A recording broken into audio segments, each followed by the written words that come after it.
Okay, so welcome to our final workshop for the summer. Our summer series will conclude with our AI and education for students. And this we talked about this morning quite a bit, and we talked about ways that we could use it as educators. But I wanted to take a look a little bit and see talk more about the pros and cons of dealing with AI with our children. How do we teach them? What are best practices? And are there tools at our disposal in order to do that? I feel like the best thing that we can do as moms and as educators is to kind of be ahead of the game, right? We really have to be there so that we can jump in and kind of teach them the pathway to go. So if we get into, and I'm going to go ahead and share my screen. We're going to go back to the website, our Ladder Up website that we jumped into this morning. And we are going to go, so we go to teachers, we go to our trainings, and we go to our new tab, our AI in the classroom. And so we talked about a lot of these, and we're actually going to jump back into them as we talk about the students stuff. But I'm going to head over here to our students in AI section. And this is something we're continuing to build out. But I want to talk about this as we talk about best practices with our kids. So when we had our discussion this morning, one of the things that was brought up as a concern was cheating. Like, how do we prevent our kids from just turning off their brains and going into like ChatGPT and typing in the question and having this essay written and then turn it in? They don't have to do anything, right? The 5 minutes, and then they get to go play, hang out with their friends again. So along with that, what are some of your other concerns that you have or that you maybe have heard about AI when it comes to our students in the classroom?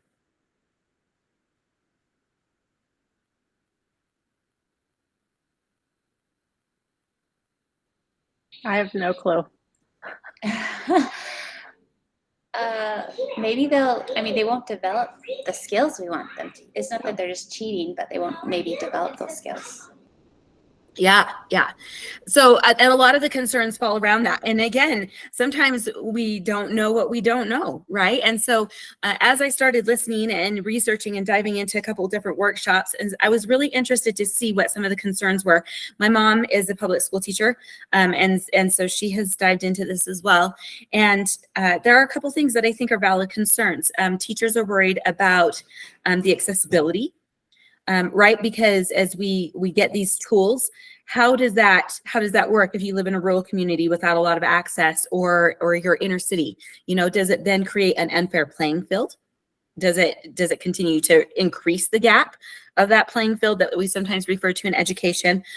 Another thing is that language learning models are built around the idea that you're inputting all of this data, right? It's reading millions of data points and for right now, all those data points exist until like 2021.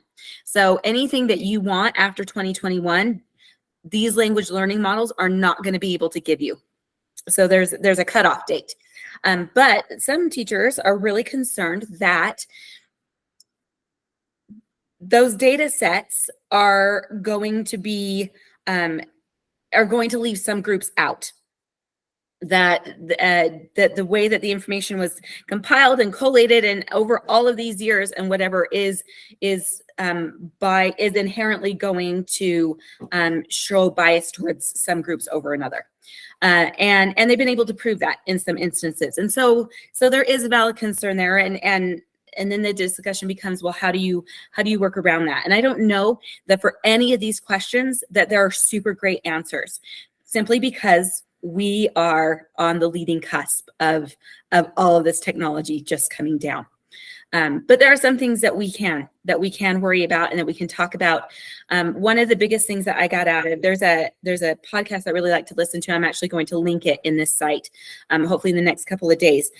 And he is an educator who has worked in multiple different states, and he wanted kind of like what I've done this summer.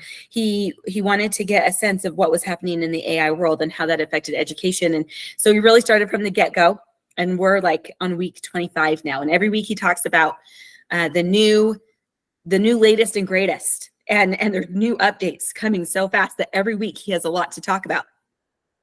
But he also sees some of these concerns come out. And as he's talked to different educators, he does interviews with different people. And so it's really interesting that way to hear what he's saying. But he did an interview not too long ago that I was really interested in. And the person that he was interviewing talked about how important it was for us to be on the leading edge. And not only so that we can help our children and our students with it, but because if we're not the ones driving the discussion, then you're going to have the creators creating whatever they want. And then we're going to have to use it as a consumer and try to pick and choose and find the thing that maybe best fits what we're wanting to do with it, versus saying, you know what, we're coming from this from an education standpoint, and these are the standards and the things that we want our kids to know.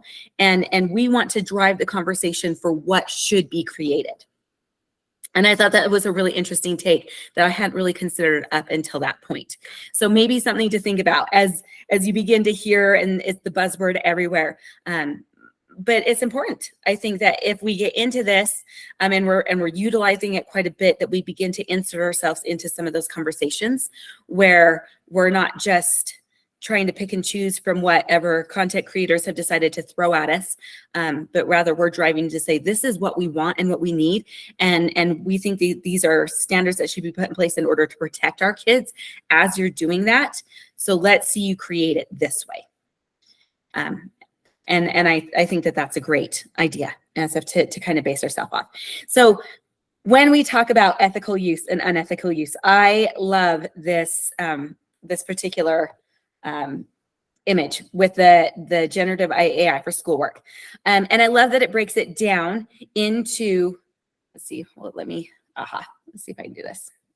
Nope. This is what happens when I'm on a laptop. Okay. So we can see it a little bit bigger. That explains to our kids. So when we're trying to explain to them, what does it look like and why is it considered cheating? It gives specific examples. So things like plagiarism. Obviously, that's the one that I think comes to mind first. You don't just want to take and copy the work because it's not yours.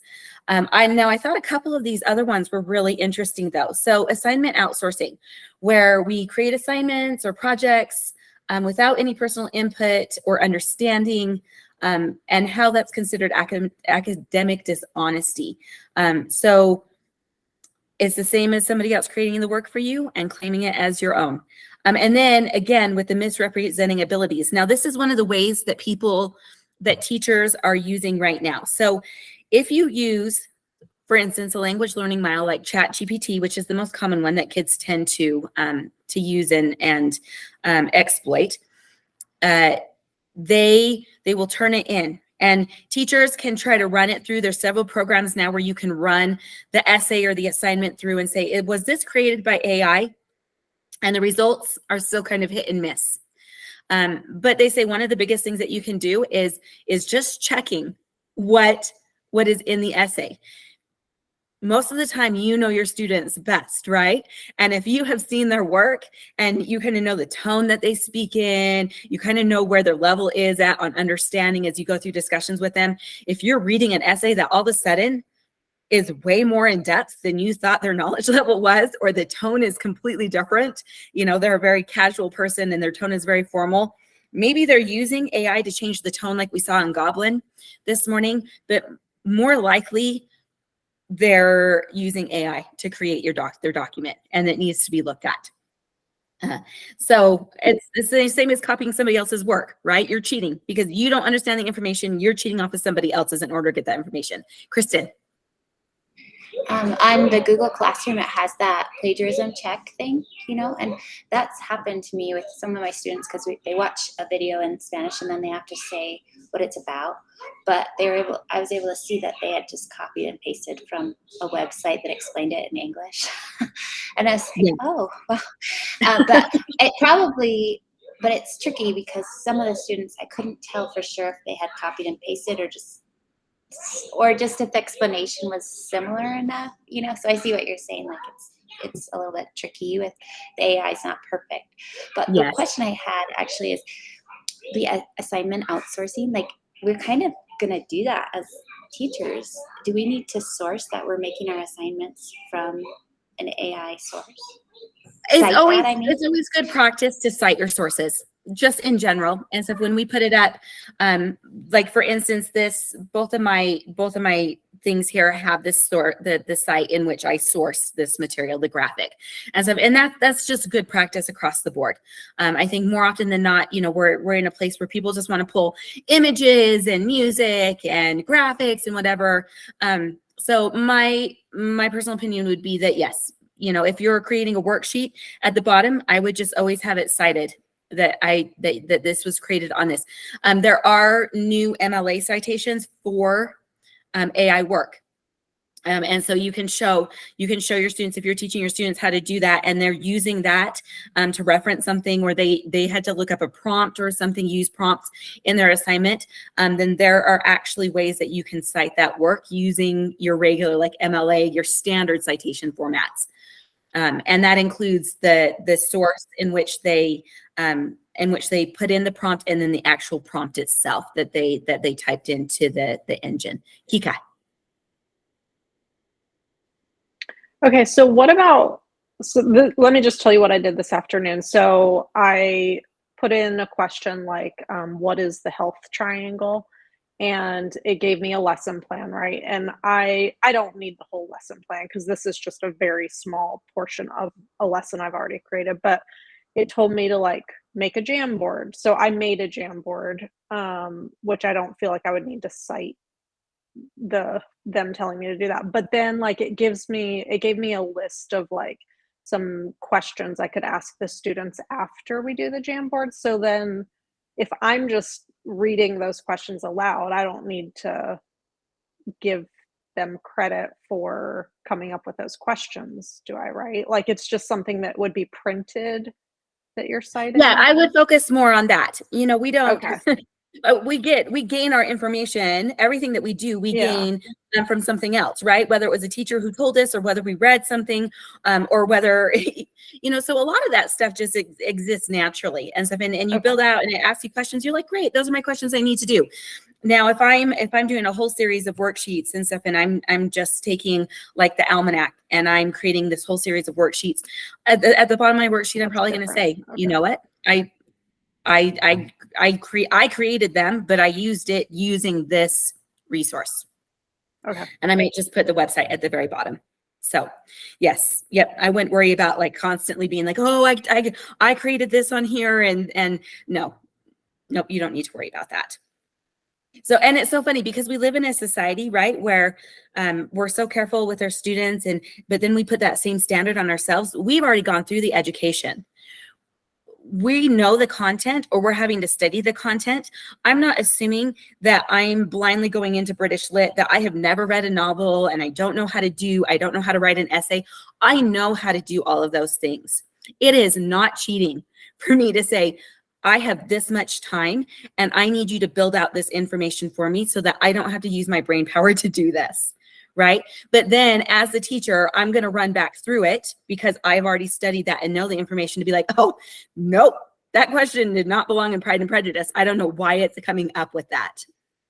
So, and that's really the difference. It is not cheating as a teacher to come in and off of a knowledge base that you have already studied and learned about, to come in and get some help to build out lessons. It'd be the same as going into like TPT resources and using another teacher's resource. And technically, it's even better than that because these language learning models are creating them from scratch. So they're compiling all of this data and information to create this new material for you. So technically it can't be sourced back to any particular person. It's brand new. You created it based on your prompt. So whole new world that we're living in, right? It's a total mind shift that you have to think about. And then your improper reference checking. So this is important. This goes back to the citations we were just talking about. And I'm going to shift over to the other graphic because there's some vocabulary. Every time we do this, like when we learned about Google and internet searches and the internet in general, we had to learn a whole new vocabulary. And it's kind of the same way. So when we talk about AI in education, we have to know some things. So hallucination is when AI tools provide incorrect or made up information. You're like, how do they do that? But they do. So if you see that on something, and this can happen. So this is again why it's always important to source check or fact check your information. And even for kids, and this is one of the ways that we can help teach them some of the pros to AI, and then also some of the pitfalls. This becomes a great assignment where you have your kids ask like ChatGPT questions and see if it comes up with an answer. And we're going to actually do that in just a few minutes here. Bias, what we talked about in the beginning with those concerns, and is everybody being represented, and is there bias in information? You can see it come up depending on what information has been input into the system, and then citing your IA to make sure AI.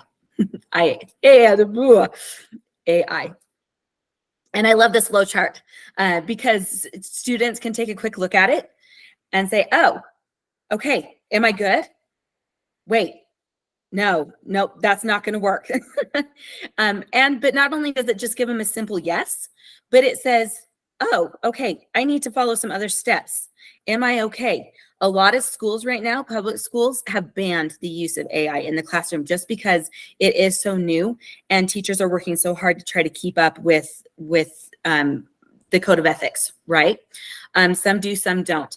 Now ChatGPT requires that you have to be at least 13 years old to use. That doesn't mean that kids younger than that, just like Facebook, aren't going to get on and attempt to use it. But I think that says something, that's a good standard as our kids development or develop cognitively wise. You just get to a place where they're able to understand the reasoning behind why we should use some things over others. So I don't think that that's a bad standard to set and say, well, maybe we don't need to use or be teaching it until the kids get a little bit older and develop a little bit more cognitively. Using the right tool and tracking their work, so then they can cite it at the end if they use it in their final product, and they're checking for those hallucinations and the bias to make sure that their information is correct. So all of these things. So these will be up here for use. Anybody's welcome to use them. You can see where I got these resources from, and actually those are actually located up here in some of these websites. One of the greatest websites that I have found to use if you're considering doing anything with AI with your kids and helping to teach them is this AI EDU, which is an education project. It's set up for different groups. But one of the coolest things about this website is that it gives you curriculum to use. So you can either do older ones and they're teacher-led lessons that run 35 to 40 minutes. But this right here, I think is awesome. It's called AI Snapshots. They're teacher-led. They're 5-minute activities. They're called warm-ups. And what they do is they just get your kids thinking about different AI things. And it allows them to see problems that may arise, allows them to see some of the great functions that AI can do for them. But all of it creates critical thinking skills so that they're not just diving in, doing whatever they want. They're actually really having to think about it. So I wanted you to see one of these, okay? So this is one of the AI challenges, and we probably won't do it today as a fit, but so you can see. So you get set. You're going to give your kids this opportunity, and you can dive into it. You could get into it. So really, if I got into this, I could get into ChatGPT, and I think I'm in the right account. So let's do this for just a second here. Okay, so I am in my ChatGPT. Okay, so let's come back to here. Okay, so it has you get into it. If they're, it does 18 or older for open AI. Or you have to have a permission from your guardian. Okay, so ask ChatGPT to explain something like you don't know much about. So how does a plane land in high winds? So if we got in and we did that, then we could see We would go into that. I would ask it about it. Then we would need to fact check and see if it gave me the right answer. But what I want to do is I actually want to ask it this question. I want to ask it something impossible. I want to see what it comes up with. Okay, so in this, so it does tell me that it's not practical or realistic, and yet it still gives me a hypothetical set of steps. That if it was, maybe if it was alive and it was domesticated, then we could do it. I don't know about you, but I really don't ever want to try to milk a mammoth. So that would be fun, right? That would be fun with your kids to kind of look at that and be like, oh, it's taking information based off of domesticated animals today and saying, well, maybe in a hypothetical world, but how realistic is this really? Even if mammoths were alive today, is there any way that these steps are going to work? Probably not. Something shady. So let's try this one out.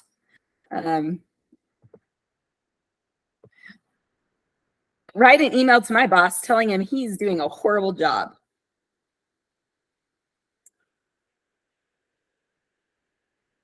Okay. Starts out hopeful. I hope this email finds you well. I wanted to take a moment to discuss some concerns I've been having regarding recent developments with our team and the overall direction of our projects. Okay, I have to give it points for the tone, right? It's not a teenage angst, as not saying that you're horrible. It refers back to the person who's writing it. I understand. I would appreciate the opportunity to discuss the concerns in more detail. Thank you for considering my perspective. So what do we think? What do we think about that, guys? It's an okay starting place, maybe. But so then you can begin to see, right? As you talk about this with your kids, and so and you ask yourself, did ChatGPT's answers match up with what you were thinking? And what did it miss? And those are important. So, I like that it gives us some simple prompts that we can use. We can make up our own. We can throw these ones in. We can see what it comes up with. And then it makes them critically think about the responses. Say, was this a good option? And then discuss, how do you think it did? Where did it impress you and where did it fall short? So in this one, you could have them then create a graphic in which it covers. So it would need to include the challenge questions that they ended up putting in, whether it was the ones from the prompts or whether they came up with their own. They would need to rate it. And then some cool prompts and one that could break. So, and then it gives them an example. So maybe you could ask it about this, but notice, don't ask ChatGPT about Minecraft cheats. So they're beginning to see, okay, well, maybe I could ask it about this, or how to write a good email. Maybe I'm not running to bash my boss, but I just need to know what's a good professional way to talk about concerns with my boss. That don't come across with me looking like a horrible person who's just being the victim in this case and wanting you to fix everything for me. So how do I do that? And then, yay, awesome for you. Challenge done. Okay, so 180 of these challenges exist on this website. So this is a great place for you to begin to start thinking about it, talking about it with your kids and in your classroom. The United States government, the Department of Education is taking this really seriously too. Obviously, it's everywhere. We talked this morning about all the ways that AI is being used in social media, in cars, in facial recognition, domestic safety and policies. And excuse me.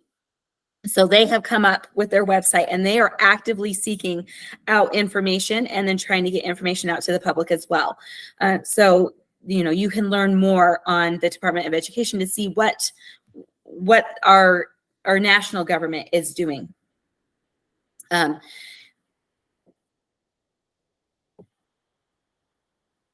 some of these ones come from professional teacher resources. Okay, so I've just tried to include a few different things where if you're interested and you're kind of wanting to know where we're going, what some of the outcomes that we're finding, solutions to some of these problems, some of these are great resources. The place I got this one is actually this website right here. She's very, very visual, which I love. And so she has it for teachers and seniors, so education and AI for teachers, and does some professional development, but then there's lots of different graphics that she used. So if you're a visual person and you're just wanting things broken down into bite-sized information, we only touched on like 3 things, but you can see from her list here, if we take a look at this, there are a lot more things that people are thinking about, which is good because I'm glad that people are trying to think of every possible issue that might come up when you're teaching AI, and things that we have to look at in the future.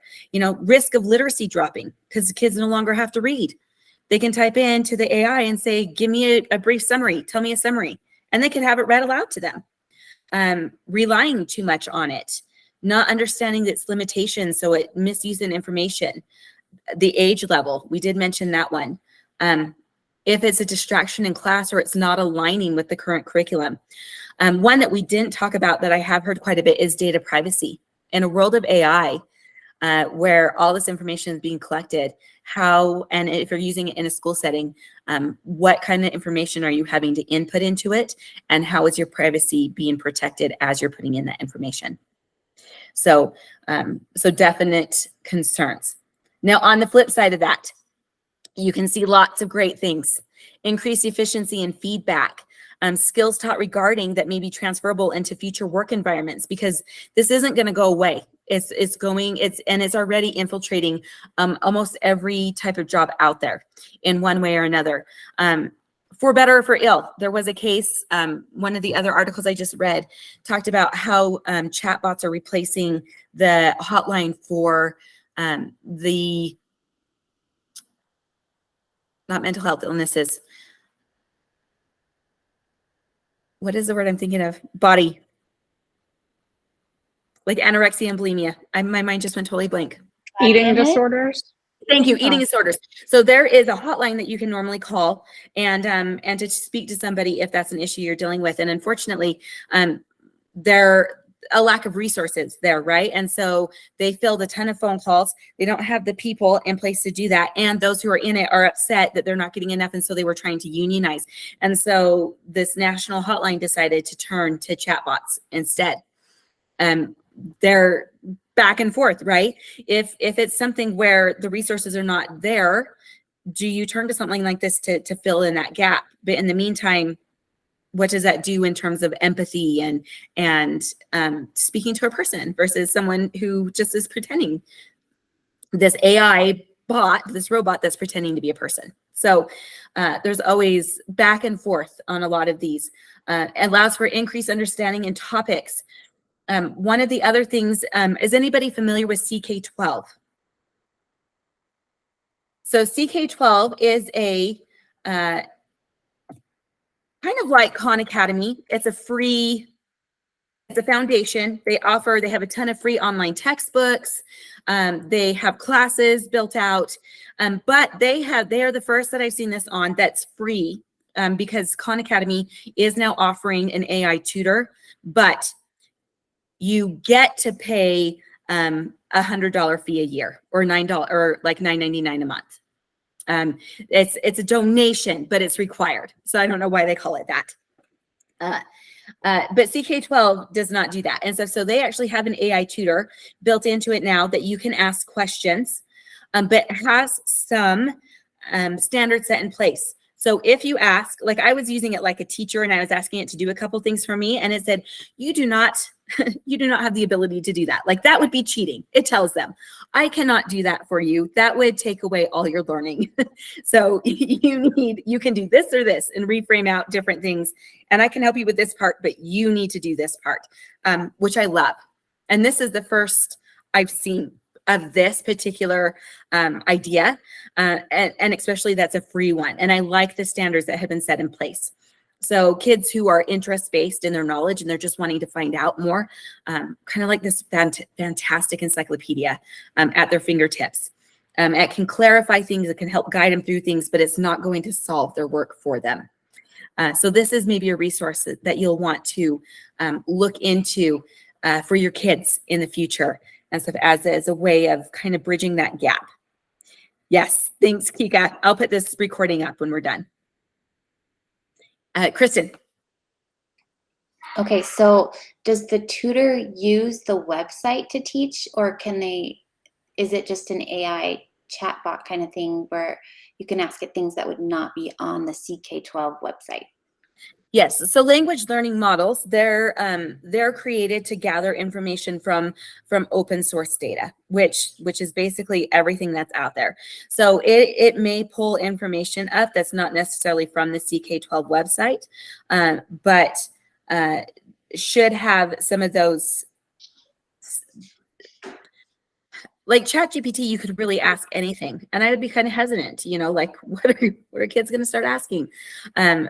Whereas because this is a school model, it's going to have certain standards set in place to be like, oh, that's not appropriate, or again, I can't do that for you. I can't do your work for you. So this is kind of like maybe a safer ChatGPT, is what you're saying. I yes. like that. That's cool. Yes. So play around with, start asking it questions, see what comes up for you. And if you're like, oh, I didn't know it could do that or want it to do that. I haven't come across that with this one. That doesn't mean I've barely touched the surface on a lot of these, just because they are so new. I haven't had time to get really, really in depth and think of everything I could possibly want to ask it. But I was impressed that as I was asking it questions from a teacher side, it was reading it as a student. I mean, like, nope, I can't do that for you. I can't create your lesson plan. I can't write your essay. I can't solve this problem for you, but I can kind of help guide you through some of the steps, if you need hints on how to do this. And so I appreciated that. Well, I'm looking and I asked it to conjugate a verb and it's doing it for me. It's showing how to do it, but kind of like study, like a little study tool, I guess. Yes. So one of the things I wanted to go back into our couple of the ones that we worked in this morning, because I think that they're great ones for students for different things coming that may be doing in their regular life. So this one is the Magic School. We did mostly Eduate this morning. We briefly looked at this one, but I wanted to look at some of the community. So student support. We talked a little bit about like the text leveling tools. If students need extra help going back and forth, there's a great IEP. If you have kids who have been on that IEP coming out of public school, or you feel like need one, my son was on an IEP for years. I would have loved something like this to help me as we were going through, especially like language arts, and trying to work out ways that I could take material that I was using to teach him at home, but would be more fit to some of the things that we were dealing with through his IEP. Behavior interventions, that kind of thing. Now, community tools. This is really fun and has some great things. So, if you're in a group, this is even outside the classroom, where you're looking at possibly icebreakers, team builders. You're doing virtual stuff and you want to have some ice-breaking activities. You can get into here. This new coaches sports practice generator. I'm actually going to have my son do this. He's on the cross-country team in high school. And I want to see what it comes up with for him as practice plans for his cross-country schedule. And, for soccer, for football, any of those things you could put in here. And so you can put in, the grade level. Let's try this out and just see what it comes up with really quick. I'm going to give it 60 minutes. And I need it to include a warm up.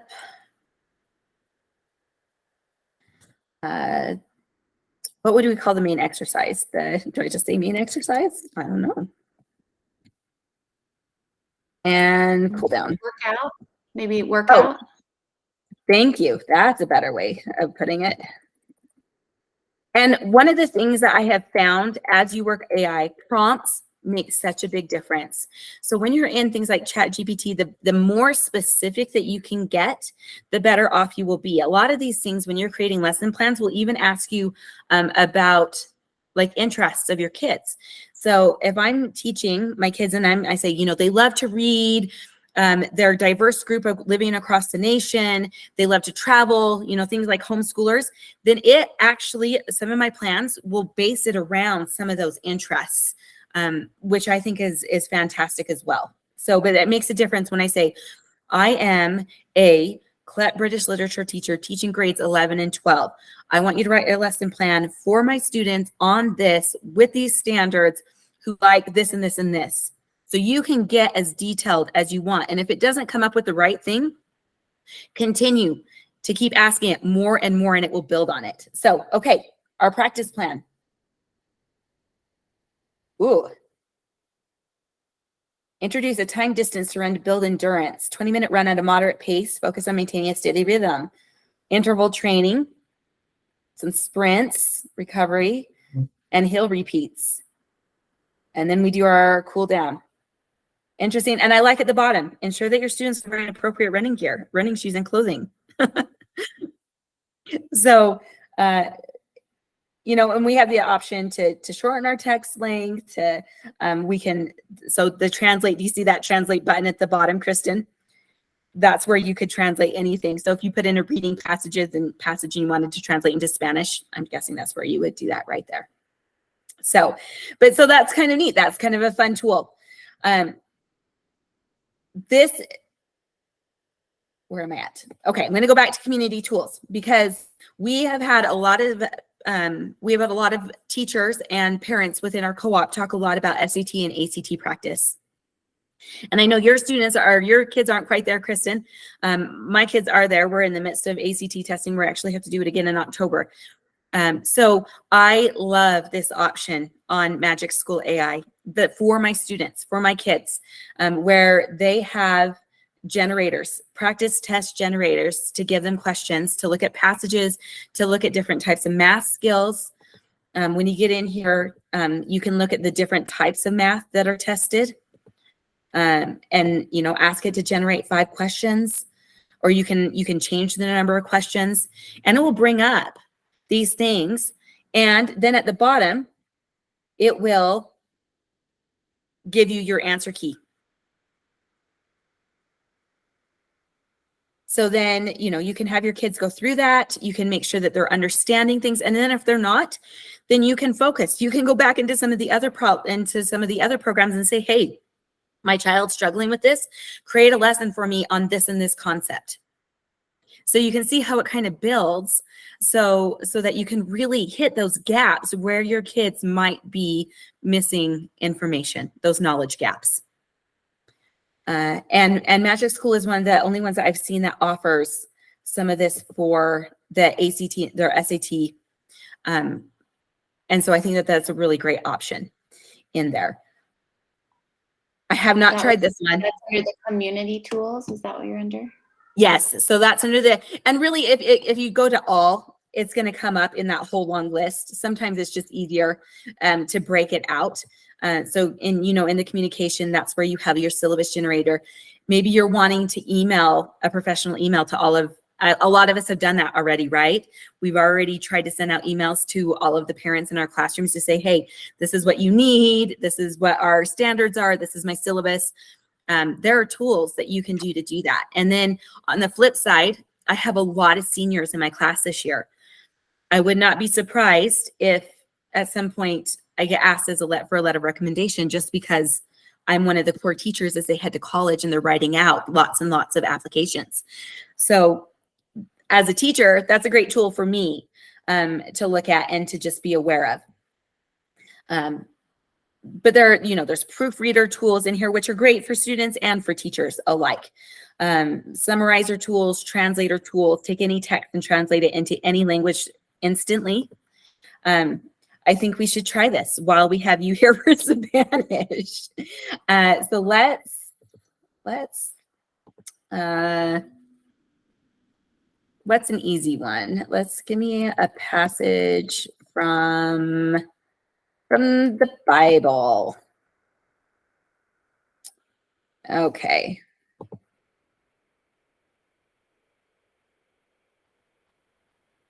Let's see what we can come up with here.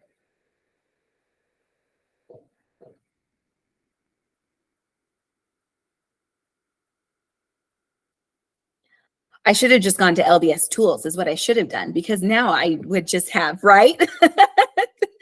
What are those popular Bible verses? Let's try that one. Okay, let's try here. Matthew 28:19.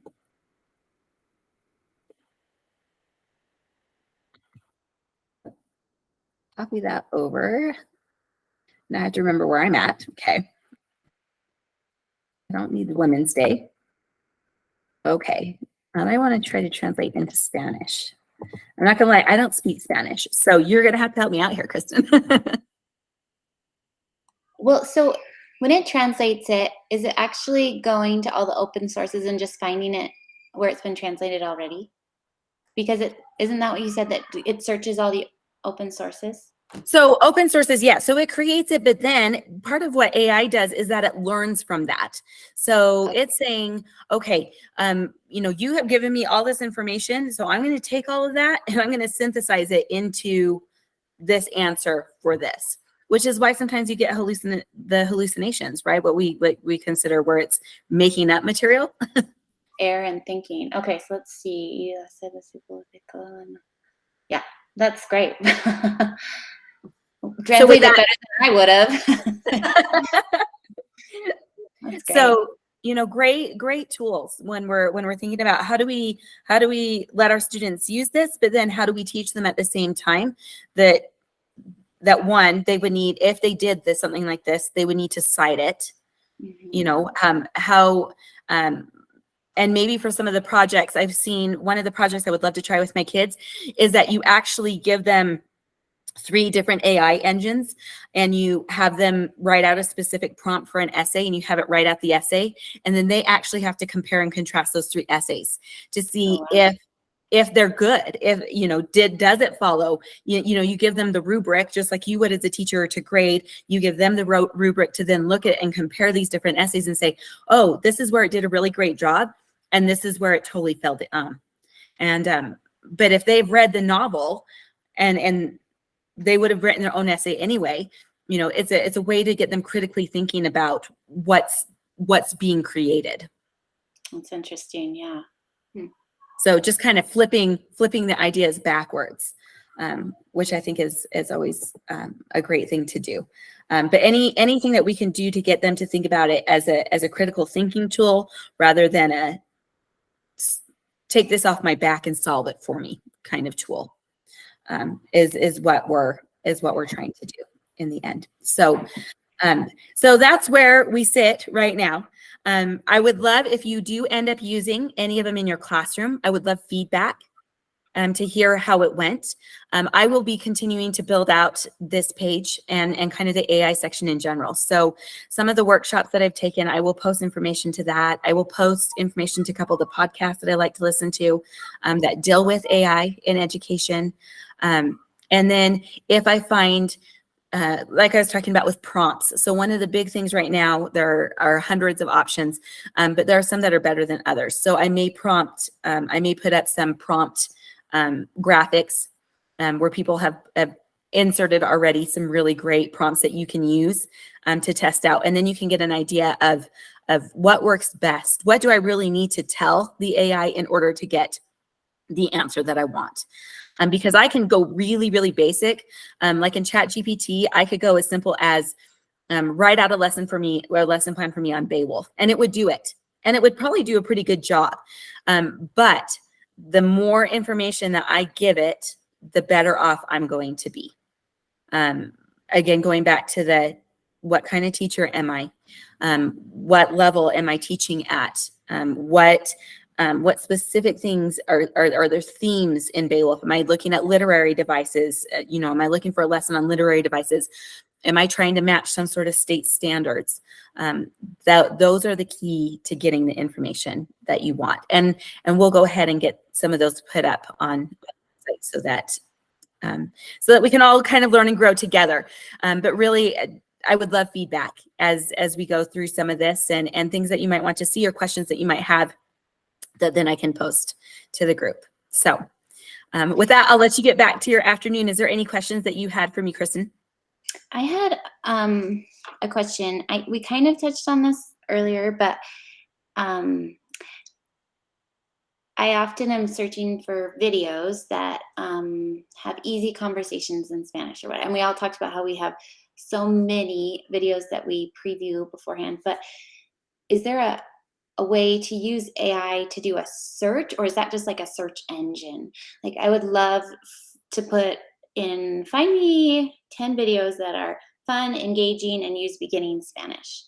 Does it do things like that? I haven't played around with it, so I just don't even know. I am willing to bet that there is. And I will look into that. One of the greatest things that you can do as a teacher, as you're diving into AI, so that you don't get completely overwhelmed, is create a task list. So exactly what you're saying, like, this is kind of what I'm struggling with. This is where I lose a lot of time.